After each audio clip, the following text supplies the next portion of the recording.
اور وہاں پر آپ نے آب حیات پیا، جس کی وجہ سے آپ کو تا حیات زندہ رہنے کا شرف ملا۔ حضرت عیسیٰ علیہ السلام اور حضرت خضر علیہ السلام کے بعد تیسرے زندہ نبی جس کا ذکر ملتا ہے وہ حضرت الیاس علیہ السلام ہے۔ آپ کا ذکر قرآن پاک میں 2 جگہوں پر موجود ہے، جس طرح کے تفاسیر میں بیان کیا گیا ہے کہ حضرت الیاس علیہ السلام کو ایک نورانی گھوڑے پر بٹھا کر آسمانوں کی طرف لے جایا گیا، جس طرح کہ حضرت انس رضی اللہ تعالیٰ عنہ سے روایت ہے کہ میرا اور اللہ کے رسول حضرت محمد مصطفیٰ صلی اللہ علیہ وآلہ وسلم کا گزر ایک پہاڑی سے ہوا۔ وہاں سے گزرتے ہوئے ہمیں ایک آواز سنائی دی، وہ آواز یہ تھی کہ میرے اللہ کہ مجھے بھی اپنے پیارے محبوب حضرت محمد مصطفیٰ صلی اللہ علیہ وآلہ وسلم کا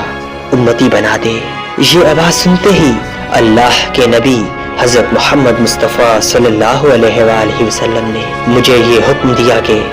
اے انس اس آواز کا پتہ لگاؤ کہ یہ کون ہے۔